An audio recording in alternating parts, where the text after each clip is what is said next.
Hi, and welcome to another session on environmental issues. In today's topic, we are going to talk more about different case studies. It's an assorted pack. In the last class, we've already seen about integrated waste management. So we started the lesson with air pollution, then water pollution, and now we are talking about different ways in which we can mitigate the problems that are posed by our current issues today. Okay, so previously in our times, like you must have already learned about Delhi's air pollution, right? So in our times, we used to learn, we used to enumerate, make a list of what are the reasons of pollution, what are the reasons, what are the harmful effects of pollution. That is what we have learned. But for this current generation, it is not only important to know about the sources of pollution and the harmful effects, but it is also important for you to come up with solutions for the problems. And that is how in our NCERT textbook, so many case studies were given. And these case studies, they are more like they should help us to sensitize and bring awareness for us. They are more of academics, and they are they should be able to sensitize us, and this kind of solutions in future you people should be able to find out for in spite of complaining the issues, right? And that is the reason why so many case studies were given for us. Now let's get back to today's topic. So today we'll be talking about uh, waste management.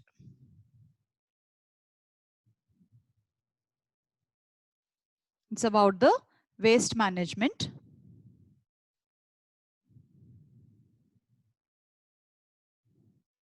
If you can see here, the earth is crying, and we are trying to make out some solutions for this. We all together, by joining hands, we can save the earth today. Together we can save the planet, and we all know that we only have one planet, we don't have any other earth. So it is highly essential for us to save the earth from all sorts of pollution. So one logo that is being shown, we all are familiar with this: reduce, reuse and recycle. So whatever material we are using, we are supposed to reduce it, reuse it, and then recycle it. That is how we can reduce the amount of waste that is being generated. Okay, so looking at this slide, you should be able to understand that today we are going to talk about management of different types of wastes. So if we have to list out the different types of waste, like solid waste, the domestic wastes, industrial wastes, then hospital wastes, like electronic wastes, there are so many different types of wastes. Today we will be talking about each type of waste at a time. So all these topics comes under one umbrella, that is solid waste management. What is this solid waste management? Let us see. Solid waste can be classified into different types: domestic waste, industrial waste, electronic wastes, hospital waste, etc., etc. We'll first start talking about the domestic wastes. Solid waste, the definition goes like this: solid waste refer to everything that goes out in trash. So in the last session, when we were talking about the Arcata Marsh or the integrated waste management, we were referring to the domestic waste that is generated in the kitchen as well as in the bathroom. Washroom waste and the domestic waste, we are calling it as sewage, which consists of large volumes of water. Now the other kind of waste that is generated in a household is what all you throw in the dustbin. Every day the dustbin gets filled up, and the next day morning the kabadiwala is going to come and collect the waste. Can you just imagine, what if the solid waste that is generated in a household is not collected by the kabadiwalas? What will happen? The whole house will be filled with the solid waste. So the amount of solid waste that we are generating today in a household is so high, the volume is so much. We can't imagine a day without disposing the solid waste, right? So the municipal solid wastes are the waste that comes from homes, offices, stores, schools, hospitals, etc., that are collected and disposed by the municipality. So that is what I'm talking about. Every day from the households, offices, shops, schools and hospitals, lot of solid waste is generated, and this solid waste is collected by the municipality people, the kabadiwalas. They come and collect, and they actually sort out this waste, and they will process it, and then they will send it for either recycling or reduction or whatever it is. So this solid waste, the municipal solid waste generally comprise, what do they actually contain? By and large, the solid waste generated in municipality, they are made up. They usually they contain paper, food waste, plastics, glass, metal, rubber, leather, textile. All these are the common composition that you find in the municipal solid waste. So if you want, you can just go and try to check your dustbin at home, what kind of waste is generated apart from the vegetable peel and all. Okay. So how do we deal with the solid waste? So here we have lot of solid waste that is generated. Our work at home is to just put it in the dustbin. I really don't know how many of you maintain a dustbin in your room and really put all the bin in the trash, right? So that is your basic duty first of all. And the next thing is every day we have to give away the solid waste to the municipality person who comes to our home, right? Now, have you ever thought what will happen to all this solid waste that is collected by them? Once they collect all the solid waste, they put it to the truck and they take it to a point. What is going to happen to this waste? That is what we are going to talk about. This solid waste, in general, there are different ways of disposal of the domestic solid waste. One simple option is, for every town or city, in the outskirts, you will have a big open yard where they will dump all the waste. So what all waste that is collected from us is directly taken to the open yards which are located outside the city. There they will dump it. And that simple way is called as open dumps. And what is the issue with the open dumps? Open dumps, we are not supposed to dump all the waste there like that. Why? Because open dumps are breeding grounds for rats, mice, and so many animals, which in turn cause diseases for us, mosquitoes, insects, whatnot. So it is today, if I have to say, it is quite illegal to do dumping in the open yard. It is quite illegal. We may be fined even if you have to dump the waste beside a road or somewhere else, right? So open dumping was the previous option that was available for us. It was simple and easy. Just collect all the trash from the town, go throw it in the open, just like that. But it is not a solution. It is in turn creating some more problems. Maybe you're able to clear your dust waste from here, from one place, but there it is becoming a breeding ground for so many pathogenic creatures, and toxic gases can come out. So open dumping is not a solution. So what do they do normally is they try to go for the second option, that is burning or incineration. So the next available option, which is cheaper and easier, is burning all the waste material. It appears to be fine. So just collect all the waste and just burn it off. That's fine. But still burning is really toxic. Why? Because it leads to air pollution. So as we have discussed here, municipal waste consists of a variety of material, including paper, cloth, plastic, leather, textile, glass, this, that, and all. Do you think all of them are going to be completely burnt? No, they will not be burnt completely. Unburnt things will be left out. That is first thing. And second thing is, when they burn, they release lot of toxins. And this in turn leads to another kind of problem, that is air pollution. So either open dumps is not a good option, or burning or incineration is also a good option. Incineration, burning is just like burning, the municipality people, even today also they do this burning wala program. In our colony, they actually collect all the dry leaves and all, and they just simply burn it off, and all the smoke enters into our houses and we start choking. And it's a common practice that is still being employed, but it is quite unscientific. So either open dumping is not a good option, or burning or incineration is also not a good option. Incineration is something a little better because incineration may they collect all the waste and they just burn it at a very high temperatures. When you do that, everything will be burnt, but lot of ash is generated. Again, you have to deal with the ash. That is the difference between burning and incineration. Burning is just can be done in the open, just lit all the dry leaves, that is burning. Incineration ke liye we need an incinerator. It is again a big device, so which needs lot of money to be spent. Incinerators are like they will be located somewhere else in the outskirts. So when material waste is incinerated at very high temperatures like 800 to 1000 degrees, everything will be burnt, but lot of ash is generated.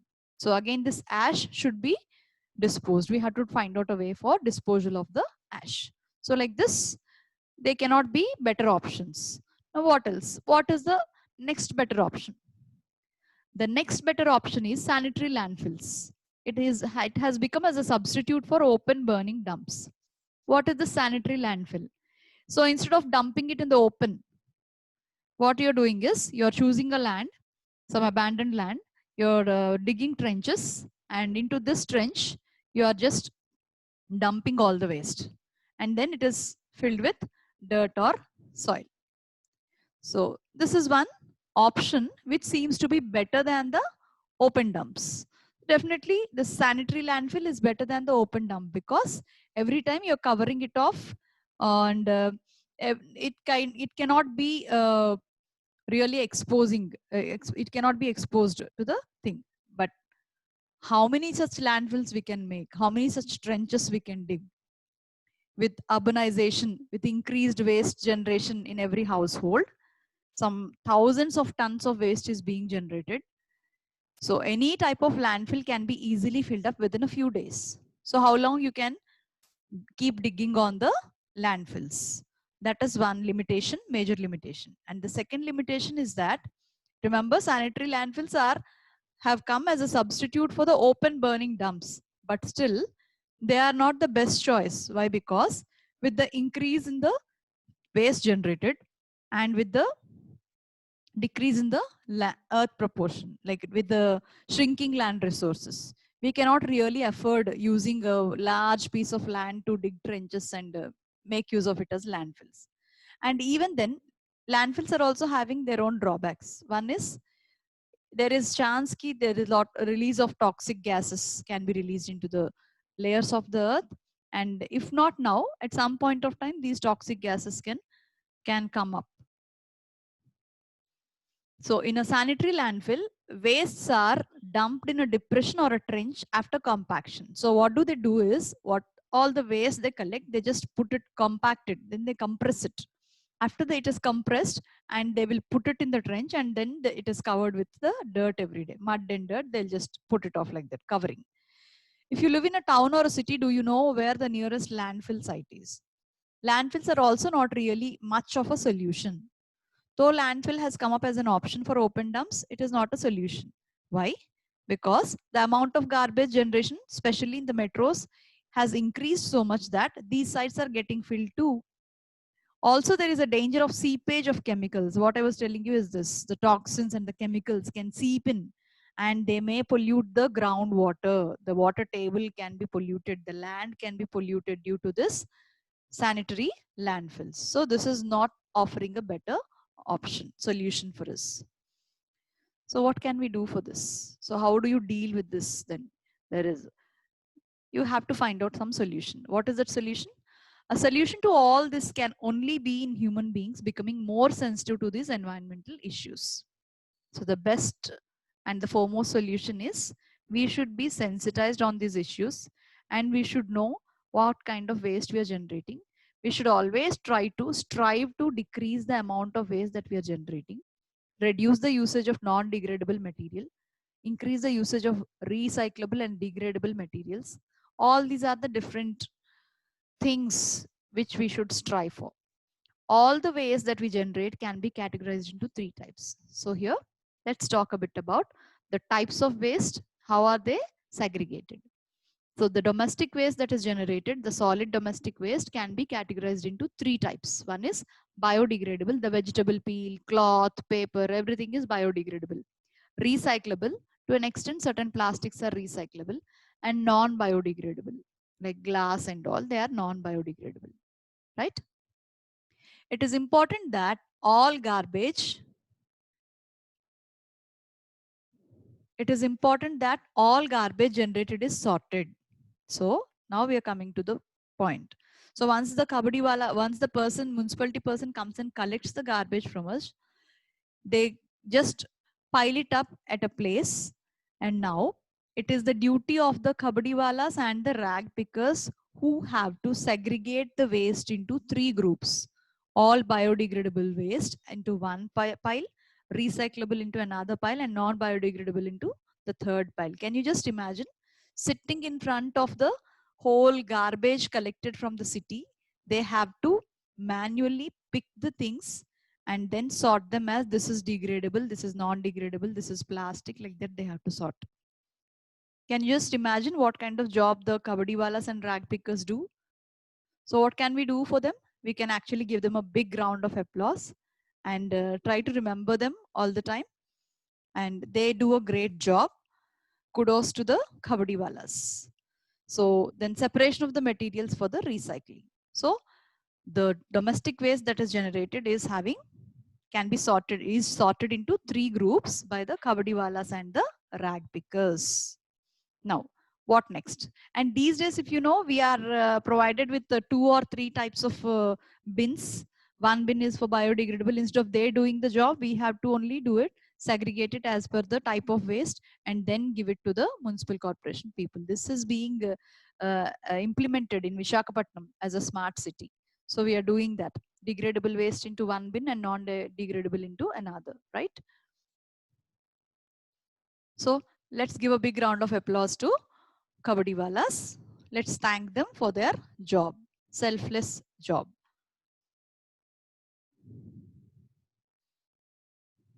Next, the biodegradable material can be put into deep pits in the ground and be left for natural breakdown. So once they are segregated, they have segregated this. All the biodegradable material, what do? They simply just dig a pit and just put some dry leaves and all in that, mix it with that, and then leave it like that in the ground so that it will get decomposed on its own. And the recyclable material, what all material that can be recycled, that will be sent to the recycling units. Fine.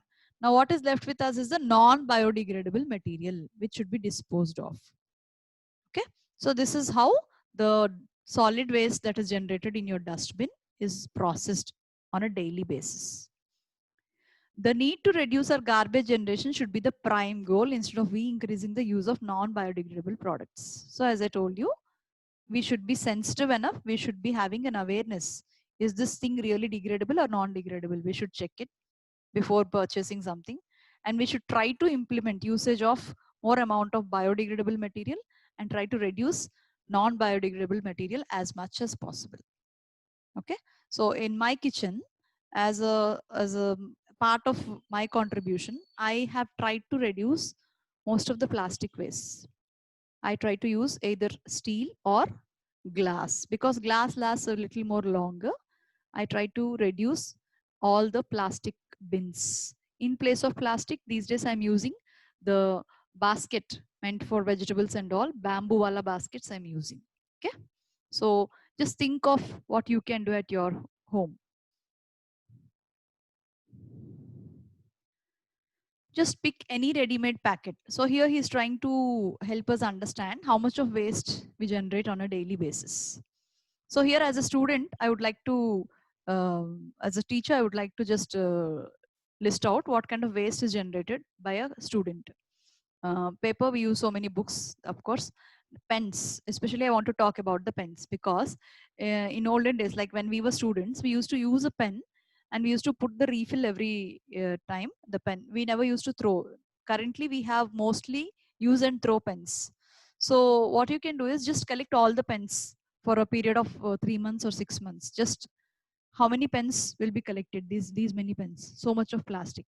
Like that, if all your classmates have collected pens over a period of 3 months or 4 months or 6 months, for all the 6 months, you collect all the used pens and now you just make a pile of pens collected in your class.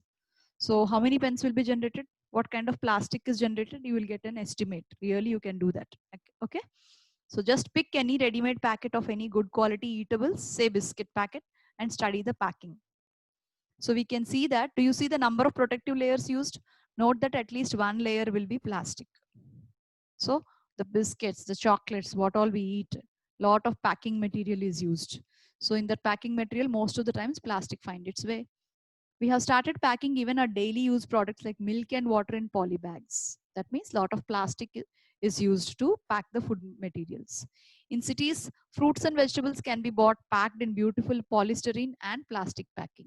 So we all know, whenever you visit a mall, if you go to a vegetable vendor in a normal market, they'll just give you in a small packing. Previously, it was the paper packing. So in our childhood, everything was a paper cover, and paper cover they used to put all the things and then put a small jute rope. That is how the packing was. Even the meat and all also, they used to pack in leaves, like palm leaves or something, some big leaves. They used to do that. That was most eco-friendly way. But as we grow up, we started using more of plastic kind of bags. We stopped using this eco-friendly things and all. I still remember my dad used to carry a small cloth bag to the market. But once I came into 9th and 10th class, I was so conscious I should be carrying all stylish goods and all. So I used to ask my dad, please don't carry this cloth bag, this is so ugly. Carry one some plastic bag. Some plastic bag I used to offer him. So when he was trying to take the cloth bag, I used to snatch the cloth bag from his hand, and I used to put this plastic bag in his hand. Now it looks stylish, please go to the market now. So we were so conscious about the way we have to our accessories and all. But at a later point of time, I realized that it is not really good. So what our parents try to practice, those are most eco-friendly ways than what we are doing currently, right? So if I have to show you, he was talking about good quality eatables and all, no? So I just want to show you this one. Dark Fantasy chocolates. So this is one dabba. This is a carton, made up of carton. And this again packing, chocolate packing, like a wrapper. This is all plastic. And then you have the kitchen wala, milk and curd. Anyway, they are packed in plastic things. Then this commodities, ginger garlic paste, my chocolate, yoga bar, and then, these chicky, everything plastic. Just imagine, by the time I complete this video, I'll be eating at least 1 or 2 chocolates. So how much of waste I am generating? We are all doing that, right? So we are contributing heavily to the environmental pollution. Now, reduce the waste generation. Reduction of waste generation should be the primary goal. So at an individual level, we all should strive to reduce how much of waste we are generating, right? The state governments across the country are trying to push for reduction in the use of plastics and use of eco-friendly packaging. So most of the times in our waste, plastic is finding its way, and we want to get rid of the plastic. If not get rid, we have to reduce the usage of plastic. So now we have beautiful cloth bags and jute bags available. So we are supposed to switch on to carrying a cloth bag or a natural fiber wala bag for shopping, and we need to refuse the polythene bags, right? That's all about the thing. Now, when we talk about the e-waste management, electronic waste management. So what is electronic waste? All the irreparable computers and other electronic goods are known as electronic waste, simply called as e-wastes. So in a lifetime, how many TVs we use, how many laptops, how many mobile phones, all these are happening only in my generation, and then next in your generation. When I was a child, in our house, there was neither a refrigerator nor a television, no electronic items at all. All that they had was a radio, and that radio was it was like this much, and for a lifetime it was like used to work.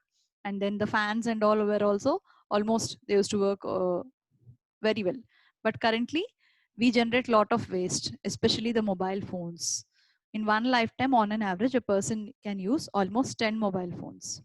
What will happen to all these irreparable mobiles, computers, and all electronic items?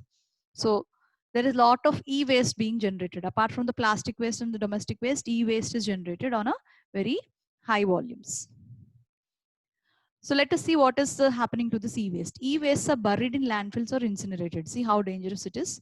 E-waste are simply, after usage, you're burying it in the landfill or it is being burnt at high temperatures, incineration.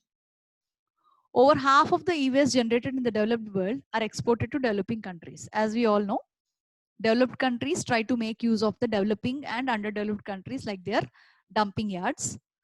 Most of the 50% of the electronic waste is being generated by the developed world, and all this e-waste is being exported to the developing countries like China, India, and Pakistan. And what do they do? Once we import that electronic waste, what are we trying to do? Here, we try to open them and collect the metals like copper, iron, silicon, nickel, and gold. We try to recover all these things. You can have a look at these images, the pictures. They are literally opening them, and then they are with manually they're picking all the components of this, which is quite dangerous. They should not be exposed to these toxic metals and chemicals like that directly, but it is being done. So all the e-wastes are exported from developed countries to developing countries, where they are opening these parts and they are trying to recover the expensive metals like copper, iron, silicon, nickel, gold, etc. during the recycling process. Unlike developed countries which have specifically built facilities for recycling of e-waste, in developing countries often involves manual participation and exposing the workers to toxic substances. So if the same job, if the recycling of electronic waste should be done in a developed country like US or Europe, you have a special facility. You need not do it with hand. Manually करने की जरूरत नहीं होता. But in our country, it is not like that. Developing countries may people participate directly and all the workers are exposed to toxic substances present in the e-wastes. So what is the solution to manage the e-waste? It is just recycling. Recycling is the only solution for the treatment of e-waste, provided it is carried out in an environmental friendly manner. So e-waste, how are they generated? What is happening to them?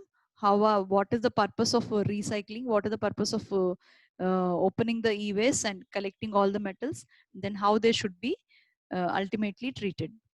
These are the things. So do you ever know, suppose if your mobile is spoiled beyond repair, what do we do with that mobile? We go for an exchange counter, we'll just give the old mobile there and we'll get a new mobile. Now the shopkeeper of the mobiles, what does he do with all these older mobiles? Those which can be repaired, he'll repair and again sell them off. So which cannot be repaired, you have e-waste collection areas. So there they are supposed to give away those e-waste materials. Even the batteries, we are not supposed to throw the battery in the sewage water or in the dustbin. They are supposed to be collected and they should be given at a particular point. You have certain areas, certain shops or certain points, e-collection points, electronic waste areas. You have to find them out in your city and then try to give all your batteries and electronic waste only to those shops. The chargers, so many chargers we keep using, right? So in Vishakhapatnam, at Autonagar, we have, you know Autonagar, right? It is located in between your boys campus and the Gajwaka. In between that, there is a e-waste collection point. Okay, there they collect and they actually do the recycling job. So this is one e-waste recycling website of Vishakhapatnam. So you just try to find out what kind of e-waste collection points are there near your places. The next waste we are going to talk about is hospital waste, which consists of hazardous bio-wastes, right? Hospital waste, we all know. The needles, saline bottles, cotton, injection bottles, disinfectants, harmful chemicals, pathogenic microbes, whatnot. All such wastes cannot be disposed of just like that. They should be carefully treated and then disposed. And use of incinerator is crucial to dispose of the hospital waste. All the hospital waste should be burnt without any discrimination at high temperatures, incineration, and only then they should be disposed. Very important. Hospital waste should be treated by incinerators. At 800 to 1000 degrees centigrade temperature, they should be burnt, right? So have you ever seen in a hospital a doctor using the needle incinerator? See, look at this. This is the needle incinerator. So as soon as the injection is given to the person, doctor will have this beside his table, and he'll put the needle in that, and immediately the needle gets destroyed, right? So every doctor should be using this incinerator as per the thing. So hospital waste का ये है ना, look at this symbol. This is the symbol, biohazardous waste symbol. And what sort of materials? All amputated foot, feet, tissues, capsules, then chemicals, all materials, all sorts of biological materials is, they reach to this, come under this hospital waste, right? So in Vishakhapatnam, we have an thing called Maridi Bio Industries. So many a times, I have seen this van in the highway. They keep visiting, taking all the hospital waste, collecting all the hospital waste from different hospitals. And this van is located somewhere near Beamley. This company is located somewhere near Beamley, where all this hospital waste is segregated and then treated. I think this should be the incinerator, right? So Maridi Bio Industries for Vishakhapatnam. Like that, try to find out what kind of facility is there in and around your town to dispose the hospital wastes. You can also talk with your friends or doctors and find out. Now, we'll be talking about plastic waste, a very interesting case study. This is case study of remedy for plastic waste. So, though we say that plastic is non-biodegradable, plastic should not be used, we are not supposed to use it, it's not really possible to avoid plastic completely, because plastic has found its way everywhere. Everywhere there is plastic. So we can't really avoid using plastic, if I have to say. So what can we do? Plastics, there was one wonderful person called Ahmad Khan. He was actually a plastic sack manufacturer. So Ahmad Khan is neither an engineer nor a scientist, but he's got a great wisdom. I have to say that, and I appreciate for that. So Ahmad Khan is a plastic sack manufacturer in Bangalore and has managed to find an ideal solution to the ever increasing problem of accumulating plastic waste. So he being running an industry of making plastic sacks, every time he used to hear from people that plastic is such a menace, plastic is accumulating, plastic is such a danger, it's a threat for the ecosystem. So he should have heard so many negative things about plastic. But at the same time, lot of plastic is being, a lot of demand is there for the plastic. So he was thinking, like, what shall we do with this plastic? We can't, practically it is not possible to stop using plastic, but if we can really make out a way, if we can find out a way for waste plastic, if we can really make use of the waste plastic, it will be of some use. That is how he should have thought. And with this thought, he developed an ideal solution in collaboration with the engineering college, some engineering college professors and all. With them, he worked together and he came up with a wonderful solution for plastic. Let us see what is the solution. So this is the person. We need to have give a standing ovation to such people who are actually able to find out solutions for our problems.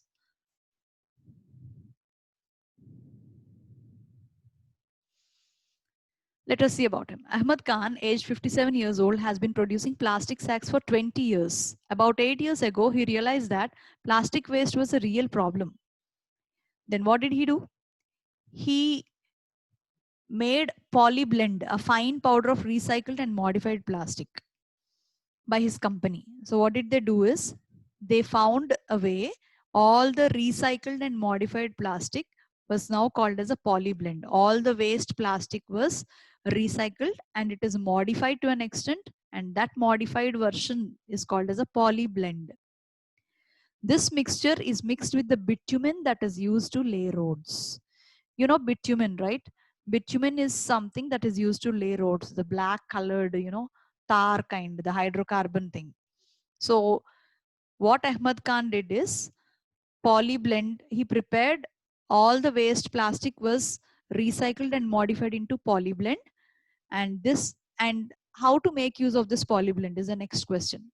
This polyblend was mixed with the bitumen. The bitumen is something that is used to lay roads.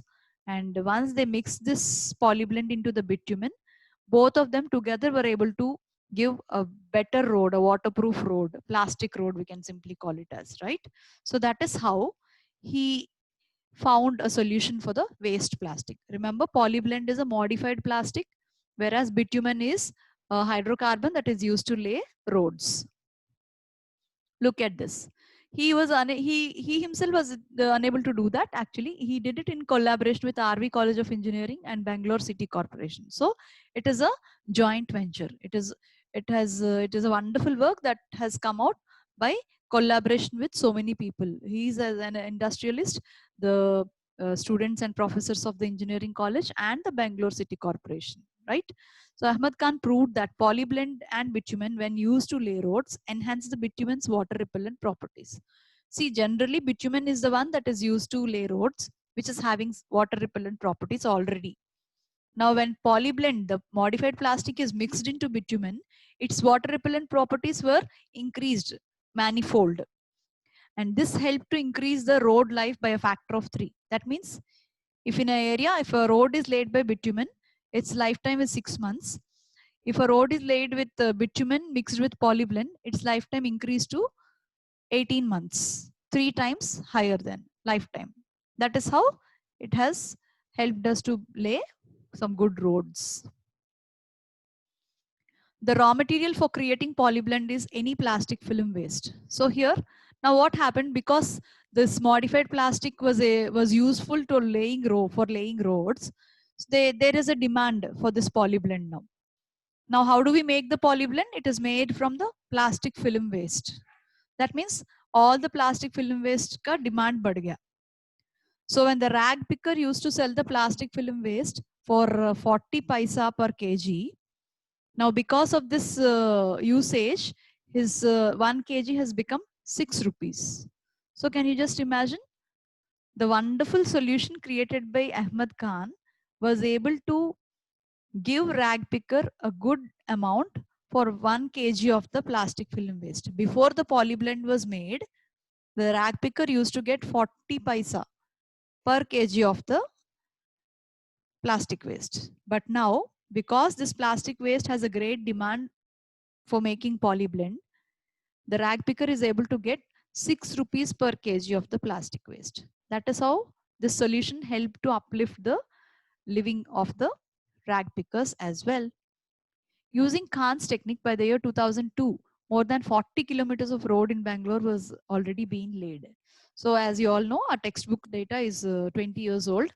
So he was talking about 2002. For the first time, they laid this bitumen and polyblend wala roads, 40 kilometers. And at this rate, Khan will soon be running short of plastic waste in Bangalore to produce polyblend.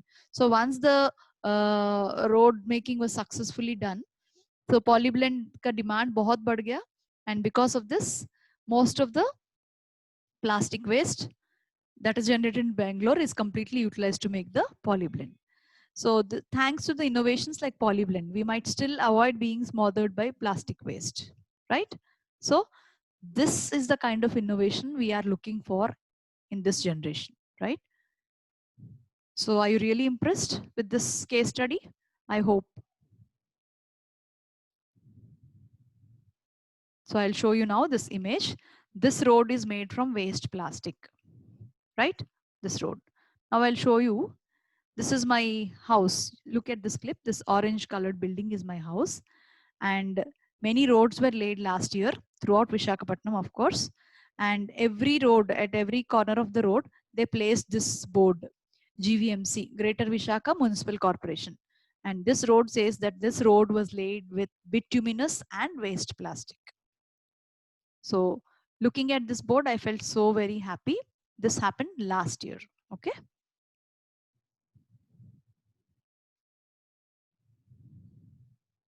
See, polyblend can also be used as a waterproofing layer on top of an asbestos, sheds in slums or in industries and all. Polyblend is also used to as a waterproofing layer. So these are the commercially available product, polyblend product. Now, let us talk a bit about the bitumen and tar. Bitumen has excellent binding properties. So see, when a newly laid road is there, we just try to walk. What will happen? Our slippers will they get stuck. That is because this bitumen is having highly excellent binding properties, and it has a good waterproofing surface. It can give a water, it has good water repelling properties. And tar is produced, tar is another product at highly temperature susceptible. So that means tar can melt when there is a very high temperature, and it is also pollutant, and it doesn't, poor addition in presence of water. Agar water hai to tar cannot really stick. So bitumen is preferred over tar. So let us see what is this bitumen. Kahan se aata hai bitumen? Bitumen is a black or dark colored solid. It is a petroleum product. That means hydrocarbon, as I told you. Bitumen is during the distillation process, what do we get is this bitumen by distillation of the crude petrol. And it is naturally available in the asphalt. Coal tar that they use is a byproduct in destructive distillation of the coke. You know, coke is used in steel plants and all other industries. When the coke is being distillated, coal tar is obtained, that black sticky material, right? So previously it was bitumen and tar that were used to lay the roads, but now along with bitumen, tar is replaced with polyblend. Instead of the tar, polyblend is being used. So here he is trying to explain what are the defects of tar. Tar is temperature susceptible. It is a pollutant. So bitumen is preferred over tar, right? The next case study is about agrochemicals and their effects. So we all know about the Green Revolution.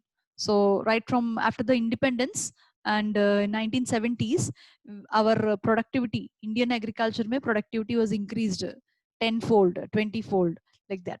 So that increase happened because we started using better varieties of plants, high yielding varieties. Second one is good irrigation practices, when to apply fertilizer, when to give water. And we also started using chemical fertilizers and pesticides and herbicides. So all these practices led to increase in the yields. And this is called as Green Revolution. So all of a sudden, within a short span of time, we are able to increase the yield. Okay. And that period was called as a Green Revolution. So for the Green Revolution, we have to use lot of chemical inorganic fertilizers, then pesticides, herbicides, fungicides. They are used at a very high rate. All these agrochemicals, what will happen to all these agrochemicals? In the previous classes, we discussed about biomagnification, if you remember. What will happen to them? All the extra pesticide gets settled in the soil, and all the extra chemical fertilizers and all, they just slowly seep into the water table. And today, we find all the water bodies polluted with the pesticides, herbicides, etc. And even the fruits and the vegetables we eat, all the skin, the vegetable peel may contain lot of pesticide in it. That is the reason all the vegetables and fruits before usage, for half an hour, if you dip it in salt water, any pesticide, residual pesticide is there, that will be released into the water, right? So today, all the vegetables, fruits, agricultural products are contaminated with pesticides, no doubt. This is because when the farmer applies all the pesticides and herbicides, if 1 unit should be used for a plant, he has to apply minimum of 10 units. And all this excess chemical will be accumulated in certain parts of the plant. It will be accumulated in the soil, and it will be also accumulated in the water. And this is biomagnification. Gradual increase in the concentration of the toxic chemicals is biomagnification. Look at the list, the 10 most toxic pesticides found in water. So agrochemicals usage is leading to definitely increase in the yield, but at the same time, it is also leading to harmful effects, that is biomagnification.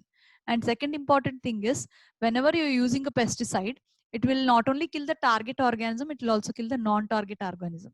You can see here, if you have to kill one insect which is causing trouble to the plant, you have to spray a pesticide or an insecticide. This insecticide will kill not only the target insect, it will also kill the non-toxic or non-target organisms. That means you are destroying the whole food chain, the ecosystem. You have different levels, different trophic levels, where different organisms will be there.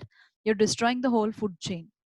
So do you think these can be magnified in the terrestrial ecosystems? Yes, of course. All the chemicals are being accumulated in the soil and water, and that is leading to biomagnification.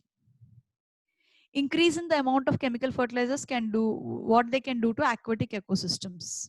So what will happen when your agricultural runoff is carrying? That means whenever it rains, all the rainwater will wash the topsoil, and along with topsoil, all the fertilizers, pesticides, etc., will reach to the nearby river or pond.